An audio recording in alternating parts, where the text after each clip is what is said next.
오늘 읽을 말씀은 히브리서 1장에서 4장까지입니다. 1장. 옛날에 여러 차례 여러 모양으로 예언자들을 통해 조상들에게 말씀하신 하나님께서 이 마지막 날에 아들을 통해 우리에게 말씀하셨습니다. 하나님께서는 그 아들을 만물의 상속자로 세우시고 또한 그를 통해 모든 세상을 지으셨습니다. 그 아들은 하나님의 영광의 광채이시며 하나님의 본체의 형상이십니다. 또한 그분은 그분의 능력 있는 말씀으로 만물을 붙드시며 그 자신을 통해 죄를 깨끗게 하시는 일을 하시고 높은 곳에 계시는 귀한 분의 오른편에 앉으셨습니다. 그 아들이 천사들보다 훨씬 뛰어나게 되셨으니 이는 그들보다 뛰어난 이름을 상속받았기 때문입니다. 하나님께서 언제 천사들 가운데 누구에게라도 너는 내 아들이다. 오늘 내가 너를 낳았다. 라거나 또다시 나는 그의 아버지가 되고 그는 내 아들이 될 것이다. 라고 말씀하신 적이 있습니까? 그리고 또 그 맏아들을 이 세상에 이끌어 오실 때 하나님의 모든 천사들은 그에게 경배하라 고 말씀하셨습니다. 천사들에 대해서는 그는 그의 천사들을 바람으로 그의 일꾼들을 불꽃으로 삼으신다 고 하셨으나 아들에 대해서는 하나님 주의 보좌는 영원무궁하며 주의 나라의 규는 의로운 규입니다. 주께서는 의를 사랑하고 불법을 미워하셨습니다. 그러므로 하나님 곧 주의 하나님께서 기쁨의 기름을 주께 부어 주의 동료들보다 높이 뛰어나게 하셨습니다. 라고 하셨고 또 주여 태초에 주께서 땅을 세우셨고 하늘도 주의 손으로 지으신 것입니다. 그것들은 부서질지라도 주께서는 영원히 계실 것이요 모든 것은 옷과 같이 낡을 것입니다. 주께서 그것들을 겉옷처럼 말아 올리실 것이니 그것들이 옷처럼 변할 것이나 주는 한결같으시며 주의 세월은 끝이 없을 것입니다. 라고 하셨습니다. 그러나 하나님께서 언제 천사들 가운데 누구에게 내가 내 원수들을 내 발판이 되게 할 때까지 내 오른편에 앉아 있어라 라고 말씀하셨습니까? 모든 천사들은 구원을 상속할 사람들을 섬기라고 하나님께서 보내신 섬기는 영들이 아닙니까? 2장. 그러므로 우리가 잘못된 길로 가지 않도록 들었던 모든 것에 더욱 주의를 기울여야 합니다. 천사들을 통해 하신 말씀도 효력이 있어 모든 범죄와 불순종이 마땅한 징벌을 받았는데 우리가 이 큰 구원을 무시한다면 어떻게 징벌을 피할 수 있겠습니까? 이 구원은 처음에 주께서 말씀하신 것이며 들은 사람들이 우리에게 확증해 준 것입니다. 하나님께서도 표적과 놀라운 일들과 여러 가지 기적들 그리고 그분의 뜻에 따라 나눠주신 성령의 은사들로 함께 증거하셨습니다. 하나님께서는 우리가 말하는 앞으로 올 세상을 천사들에게 다스리라고 하신 것이 아닙니다. 그러나 누군가가 어디에 증언하며 말했습니다.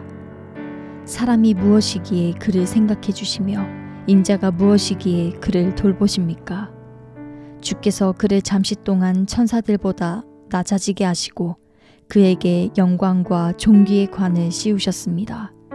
주께서는 만물을 그의 발 아래 복종하게 하셨습니다.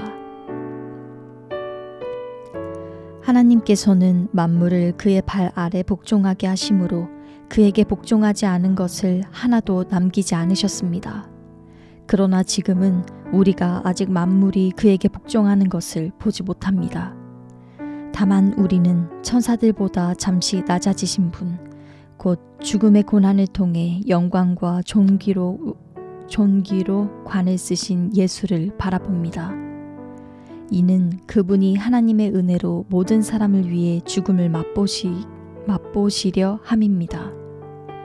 모든 것을 만드시고 모든 것을 보존하시는 하나님께서는 많은 아들들을 영광에 이르게 하시려고 그들의 구원의 창시자를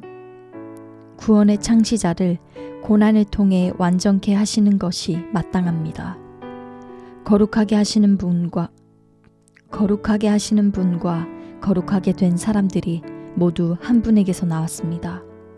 그러므로 예수께서는 이들을 형제들이라고 부르기를 부끄러워하지 않으시고 말씀하시기를 내가 주의 이름을 내 형제들에게 선포하고 교회 가운데서 주를 찬양할 것입니다 하시고 다시 내가 그를 의지하리라 하시고 또다시 보라 나와 하나님께서 내게 주신 자녀들이다 라고 하셨습니다. 이와 같이 자녀들은 피와 살을 함께 나눈 사람들이므로 그 자신도 이와 같이 그들과 함께 속하셨습니다. 이는 죽음으로 인해 죽음의 권세를 가진 자, 곧 마귀를 멸하시기 위함이며 또한 죽음이 두려워 평생 노예로 매여 사는 사람들을 풀어주시기 위함입니다. 물론 그는 천사들을 붙들어 주시려는 것이 아니라 아브라함의 씨를 붙들어 주시려는 것입니다. 이러므로 그는 모든 것에서 형제들과 같아지셔야만 했습니다. 이는 하나님 앞에서 자비롭고 신실한 대제사장이 되셔서 백성의 죄를 대속하시기 위함입니다. 그는 몸소 시험을 받으시고 고난당하셨기에 시험받는 사람들을 도우실 수 있습니다. 3장 그러므로 함께 하늘의 부르심을 받은 거룩한 형제 여러분, 우리가 고백하는 사도이시며 대제사장이신 예수를 깊이 생각하십시오. 그분은 자신을 세우신 분에게 충성하기를 마치 모세가 하나님의 온 집에서 한 것과 같이 하셨습니다. 그러나 마치 집을 지은 사람이 그 집보다 더 존귀한 것 같이 그분은 모세보다 더 큰 영광을 받기에 합당하십니다. 집에서 누군가 지은 사람이 있듯이 모든 만물을 지으신 분은 하나님이십니다. 또한 모세는 장차 하나님께서 말씀하실 것을 증언하기 위해 하나님의 온 집에서 종으로 충성했습니다. 그러나 그리스도께서는 하나님의 집에서 아들로서 충성하셨습니다. 우리가 소망에 대한 확신과 긍지를 굳게 잡으면 우리는 곧 그분의 가족입니다. 그러므로 성령께서 이렇게 말씀하셨습니다. 오늘 너희가 그의 음성을 들으면 광야에서 시험받던 날에 반역한 것처럼 너희 마음을 완고하게 하지 말라. 너희 조상들이 거기서 40년 동안 나를 불신해 시험했다. 또한 내가 행한 일들을 보았다. 그러므로 내가 진노해 그 세대를 향해 말했다. 그들은 항상 마음이 미혹돼 내 길들을 알지 못했다. 내가 진노에 맹세한 것처럼 그들은 결코 내 안식에 들어오지 못할 것이다. 형제 여러분, 여러분 가운데 누구든지 살아계신 하나님을 떠나려는 악한 불신의 마음을 품지 않도록 조심하십시오. 도리어 아직 오늘이라 일컬을 수 있는 그날에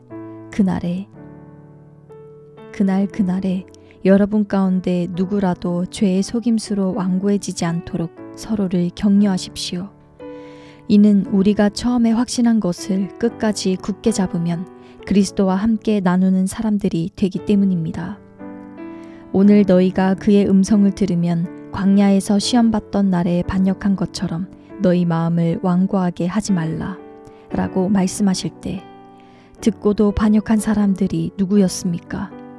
모세를 통해 이집트에서 나온 모든 사람들이 아닙니까?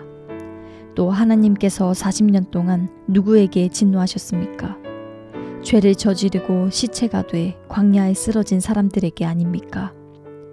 또한 하나님께서 누구에게 그분의 안식에 들어가지 못할 것이라고 맹세하셨습니까? 불순종한 사람들이 아니고 누구입니까? 이로써 우리는 그들이 불신앙 때문에 들어갈 수 없었던 것을 봅니다.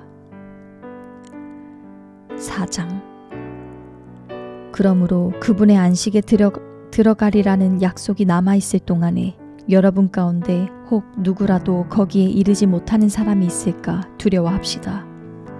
그들처럼 우리도 복음 증거를 받은 사람들입니다. 그러나 들은 말씀이 그들에게 무익했던 것은 그들이 들은 말씀과 믿음을 연합시키지 않았기 때문입니다.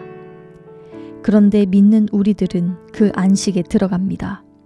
이는 하나님께서 내가 진노에 맹세한 것처럼 그들은 결코 내 안식에 들어오지 못하리라 고 하신 것과 같습니다.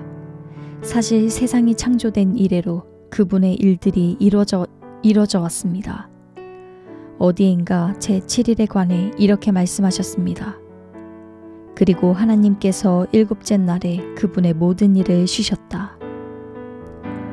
그런데 여기서는 다시 그들은 결코 내 안식에 들어오지 못할 것이다 라고 하십니다.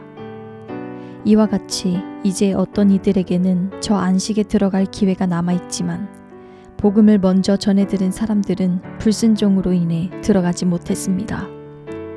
그러므로 이미 인용한 것처럼 하나님께서 다시 오랜 후에 어느 한 날을 정해 오늘이라 하시고 다윗을 통해 말씀하셨습니다.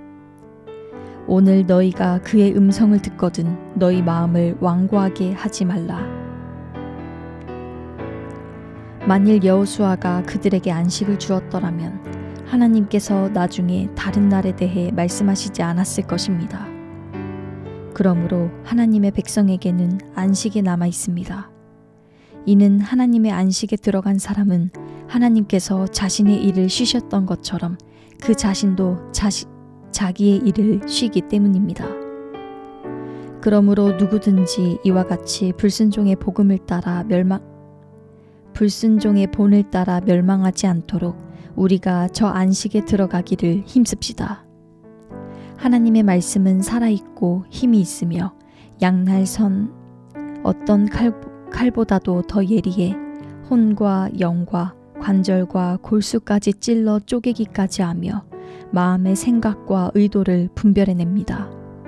그러므로 어떤 피조물이라도 하나님 앞에 숨을 수 없고 오히려 모든 것은 우리에게서 진술을 받으실 그분의 눈앞에 벌거벗은 채 드러나 있습니다. 이와 같이 우리에게 하늘로 올라가신 위대한 대제사장 곧 하나님의 아들 예수가 계시니 우리가 고백한 신앙을 굳게 지킵시다. 이는 우리에게 계신 대제사장은 우리의 연약함을 동정하지 못하시는 분이 아니며 또한 모든 면에서 우리와 동일하게 시험을 당하셨으나 죄가 없으신 분이기 때문입니다. 그러므로 자비하심을 얻고 필요할 때 도우시는 은혜를 얻기 위해 은혜의 보좌 앞으로 담대히 나아갑시다. 아멘.